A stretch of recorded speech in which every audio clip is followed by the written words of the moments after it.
So I pulled apart the entire air intake, and I wanted to check out the mass airflow sensor because I had a suspicion that it was causing some of the problems that I was having with the bogging and the rough idle.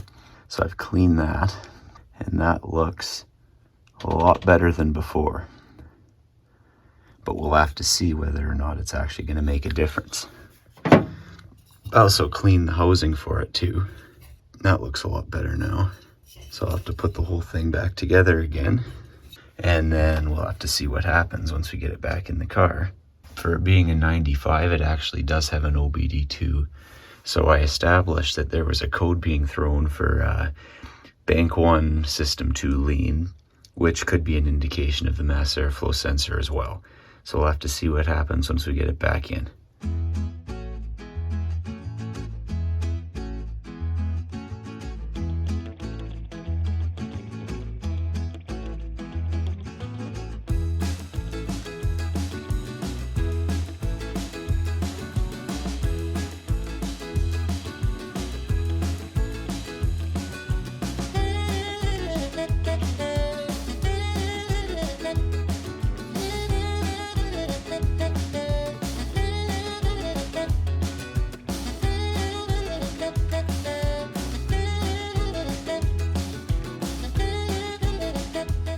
Okay, let's see what happens here. I'm kind of optimistic, but knowing my luck, it'll be the same as before. I'll cycle this one more time.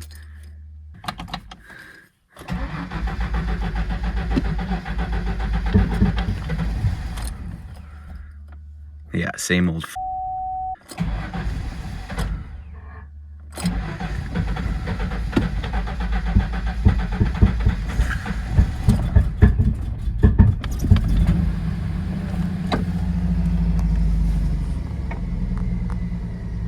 I gotta check the fuel.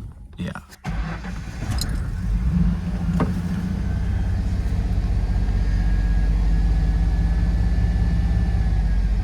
The idle is just all over the place too. Like when it's cold, that is. When it's warm, it's perfect. Well, now it doesn't want to idle at all. Before it would idle. Now it doesn't want to idle at all.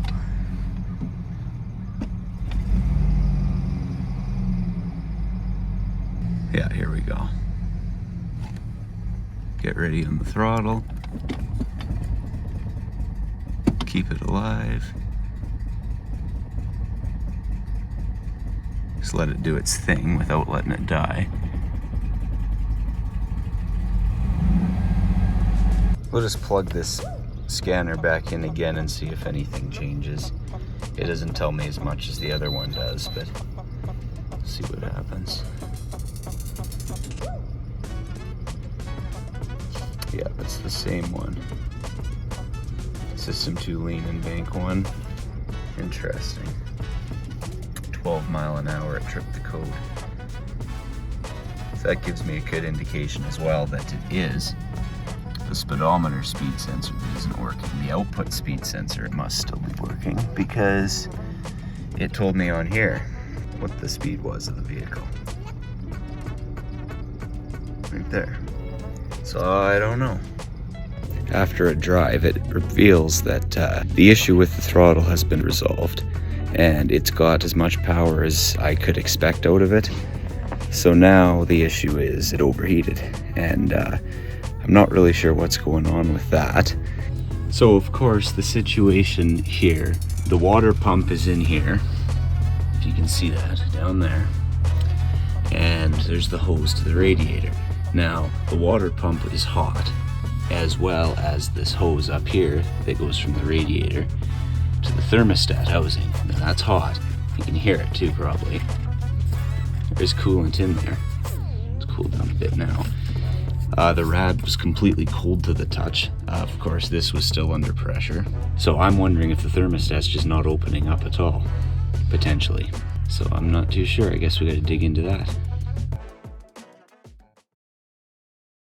Alright, so some time has passed and we've obtained some more parts, and hopefully we can get this Mustang project pretty well wrapped up pretty quick here. We have obtained a new belt, thermostat gasket, Thermostat, a present from the Gibbler. New oil, a speed sensor for the speedometer. Some gasket maker, but we're probably not going to need that. A new turn signal and wiper switch, so we have turn signals once again. And a $12 water pump. Because it was $12, I couldn't say no. So I'm not sure where to start. I guess we'll just see what happens. Not much involved to putting this in. Just 2 bolts. Or I guess they're screws. So let's do it. Well, that was fast. Let's give her a shot. I already know the hazards work because they were on when I plugged it in. So let's try other functionality here.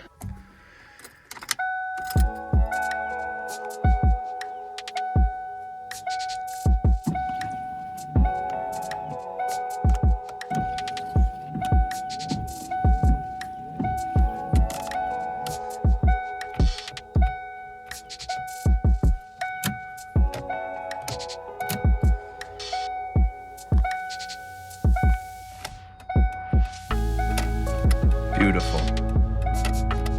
Works exactly as it should. I do like that.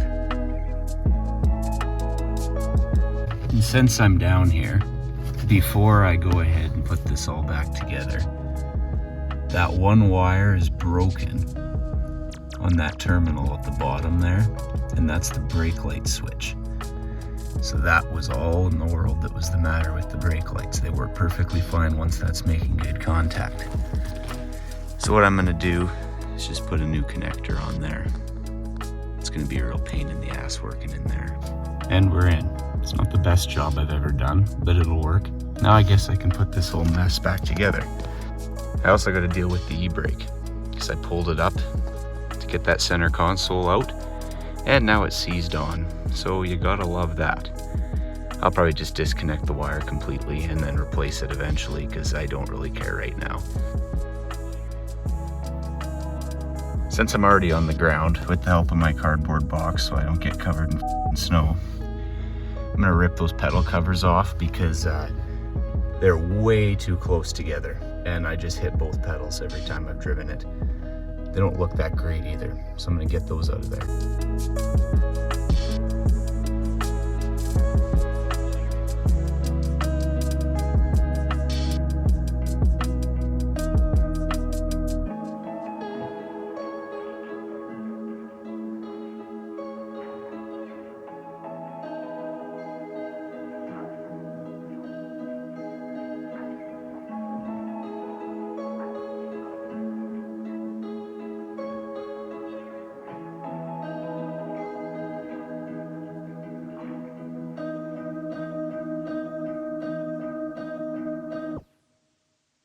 Well, that went well for about 5 minutes, and then every other screw stripped because it's so rusty, but at least the brake pedal one's off. So now I'm gonna resort to plan B for getting this one off, and if that doesn't work, then maybe plan C and D. We'll have to see what happens here.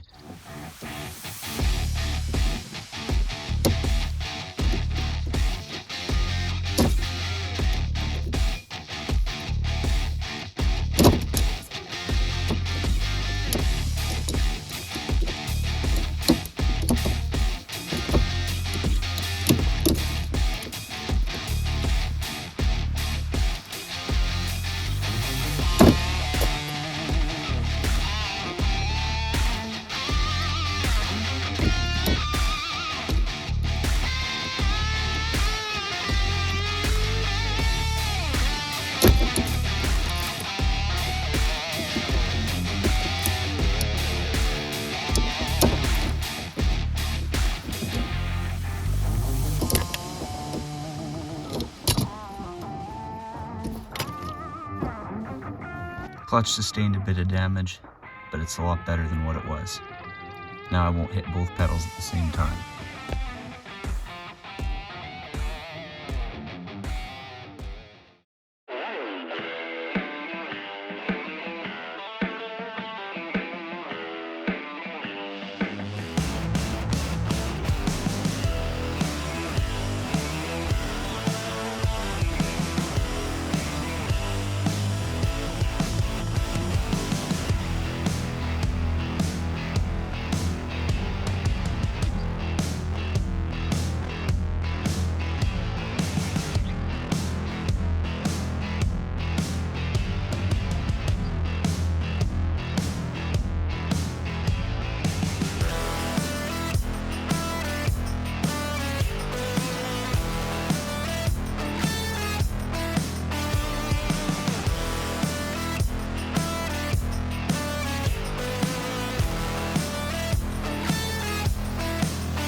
I had to fix the faceplate on the radio, so I'm gonna put that back in before I put the console and everything back together, because I also got a vacuum. But that's all on now. Well, the whole dash is now put back together. Everything is functioning as it should, including the cup holder that makes absolutely no sense. But either way, I could get the CD player working too. Oh, a complete fluke. I don't know how that happened, but that actually makes me happy. You know, keep this looking original with my CDs and everything. Now that that's taken care of, I guess we should focus on actually getting it to run without overheating. I suppose we'll start with the thermostat, because it's easy to get to. So we'll get it out of there and check it out. Well, it's out. And of course it made a mess because can't get a drain pan under this car because it's lowered. There's the bolts. Didn't expect that I'd need a frickin' impact gun with a swivel to get it off, but what can you do? To be honest, this whole entire housing pipe is rough. It's rusted quite badly. I'll just do my best to clean it up and then put it back in as is and just hope for the best. All back together. That's what's left of the old gasket. Here's the old thermostat. Doesn't look too bad. I'm gonna see if it'll run as is. Okay, all back together. We'll see how this goes. I'm not gonna touch the water pump at this time.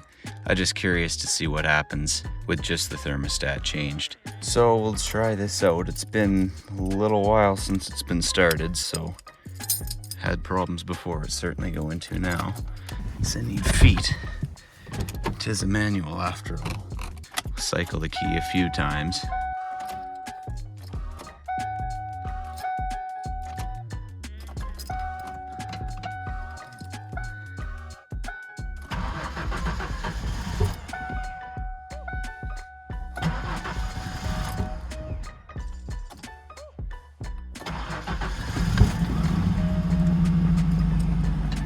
Well, it actually started for once. Not great, but better than before. I'm just curious to see what the temperature looks like and whether or not the thermostat's even gonna open up. So, we'll go over let's go mix. Hot. On full blast. I'll report back shortly. Well, about an hour later, I still can't get that gasket to actually seal tight. It just keeps leaking. And if you compress this hose, you can hear it, air escaping. So it's not making a good seal. So I've added some gasket maker inside. And I'm gonna let that cure for a bit and then we'll see what happens. I can't see it working, but you never know.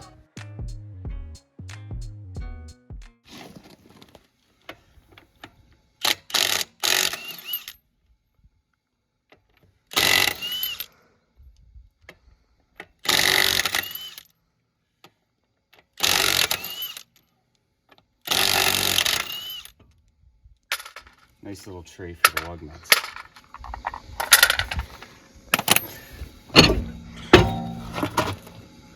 Like brand new. Yep. Oh, yeah.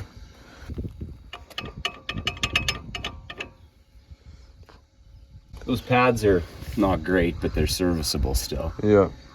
There's maybe like four. If we put it in neutral, is it neutral right now? No, it's in gear because I don't want it to. Let's chalk the fronts, and we will put it neutral, see if it'll spin freely. Yeah. If steepest resistance.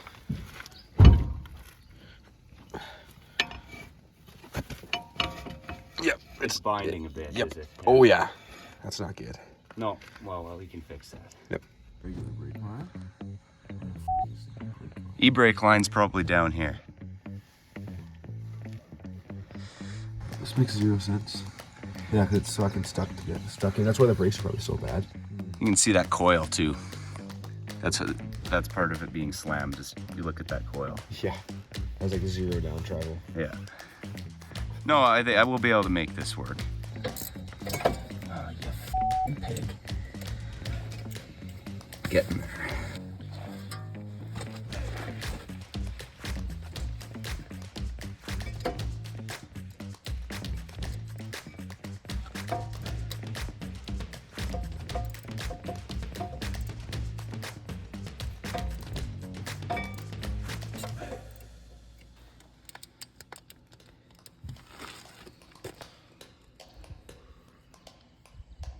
Vice grips.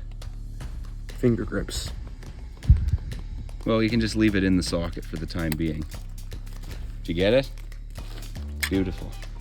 Magician. I see. So all you have to do to do this is they just pull this little round thing forward and over, and it'll pop out. But we just gotta figure out how we want to do that. Okay, I'll let's. use some pliers or some vice grips. Yeah, we'll make that happen.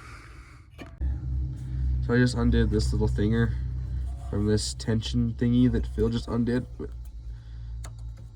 that. Should be a lot more give in this caliper now that that wire is free. Yeah.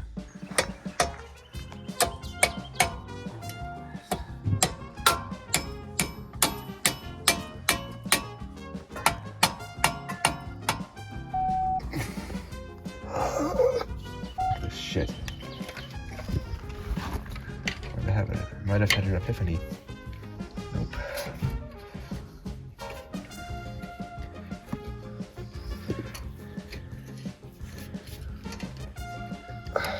Unroll.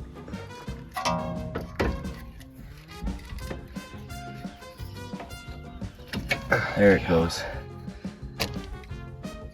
Excellent. Yeah, that should be loose. Yeah. Beauty. And then we'll give that wheel a spin and see if it looks any better than before. Better? Yes. Right on. Mucho. It's phenomenal. Okay, time to put it back together. I don't wanna. No, I don't either. That was a good test drive. We're getting a lot better. The gasket's still leaking, so it's a bit of a mess in here. It's just burning all off onto the water pump there, and it's evaporating. The temperature gauge was a lot more respectable this time. I was romping on it pretty good, and it continued to stay within normal, but it kept climbing and declining. I think that there's either still a bit of air in the line, or maybe there's just a pressure differential because there's a leak. So we lost a lot of coolant throughout that. We made some good progress. The e-brake is now free, and you can tell. So once again, we have to stay. Bye for now, Mustang. Well, that's the old speed sensor out. Here's the new one, and I've already taken this plastic gear and moved it over to this one. So now it's ready to go back in the car. It's fairly difficult to get any shots underneath because I barely have enough room as it is. And I kind of broke the bumper getting it up on those ramps, but so be the issue with a lowered car. New speed sensor in and still no change with the speedometer. The odometer gears continue to run fine, so I believe it's got to be something in the cluster at this point. I can just use speed on a handheld GPS for the time being. As long as the kilometers go up, I'm okay with that. The overheating and the leaking coolant has been resolved. I put another new gasket in there and picked up some new exhaust grade gasket maker, and that sealed it up a lot better. There is still a slight drip from underneath, so I'm going to do another layer through the bottom. And the new thermostat was shot already, so I had to put the old one back in, and now it's opening and closing as it should, and the heat blows warm. We'll just keep checking the coolant levels, and then I'm gonna have to replace this drive belt and then change the oil, and that's pretty much it for the time being.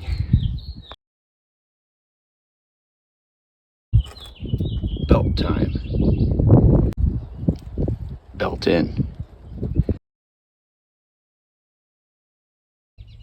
Oil change in motion. Just gotta wait for that to finish dripping so I can move the pan over here so I don't make a f***ing mess. And got the new filter ready to go in just a minute. Also, since I'm a bit of a stickler for the OEM look of this dash, not that it's anything to write home about, I just think the way this cassette deck and CD player, I just think it looks good the way it is. And I really don't have the time right now to throw an aftermarket in there at all, even if I wanted to. So what I did is I installed a homemade aux cord. And I just, I had a 3.5 millimeter audio extension cord. So I chopped the other end off of it. Now that it's on, you might be able to understand a little better. Basically, I tapped the input wires for the audio from the CD player into the stereo. It's got its own plug. And so I burned a blank CD that's got a 1 hour long track on it of just pure silence, so that there's no background noise at all.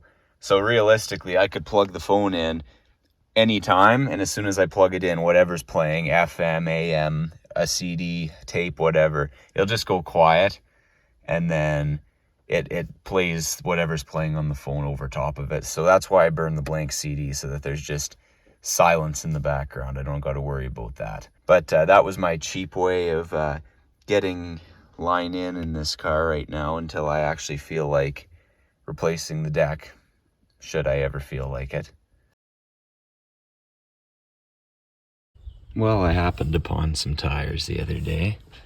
These are brand new MotoMaster SE3s. Still got the sticker on them somewhere. Yeah, there it is there. 205, 65, 15. 193 or something dollars for both. They were on clearance, or else I probably never would have bought something so cheap. But they'll be okay. Alright, so here's the deal now. After I got what I thought was the thermostat gasket sealed once again, everything was going okay, and then it started dripping coolant again. After about 5 different times of replacing that gasket and resealing it with Permatex, it still decided to leak. So at this point, I just made sure that the rad was topped up and the overflow was where it should be. And I drove it around, and it never did overheat. The gauge now doesn't read above cold at all. I mean, it fluctuates a little bit. So I'm wondering if the engine coolant temperature sensor has now decided it's done. I haven't really had time to look into it yet, but I insured it anyway, and I've been driving it around, and I've only had one incident of it overheating, and it wasn't even really overheating. It was just losing a lot of coolant, so it didn't have a choice but to get hot. And you could tell because it was steaming off the water pump there when it was dripping down. And at that point, the gauge read right in the middle where it would normally read. I also was able to use the computer. I plugged in ForeScan, and by some logic, the 1995 actually works with it, and it has a bunch of self-tests I can do. And I was able to determine that it doesn't meet the standards of the test, that sensor specifically. So I'm going to look into that relatively soon. Driving without a working speedometer has proven to be a little difficult. I mean, I've tried to get used to the RPMs, but I've had a Garmin GPS in there that I use. I have a lead on a new speedometer head, just a drop-in part. Hopefully it's got a good stepper motor in it that'll work better than this one and consistently give me a speed reading that's not straight down in between the needle and the 200 mark, because that's really unfortunate. So either way, it's going pretty good now, and I've been driving it for pretty close to a week here. Even though it's really been a lot of local stuff, I've still put about 300 kilometers on it or so, and all is good so far. So there's obviously still stuff that needs to be addressed, but for now, it's okay. Yeah, I don't really know what else there is to say about it. I mean, just see what happens, I guess. But I hope you have somewhat enjoyed this process of repairing this car and getting it on the road, because it certainly wasn't the most straightforward thing ever, but it's all done now, for now at least, and we'll see what breaks next. You'll hear about it, so thanks for watching, and we'll catch you next time.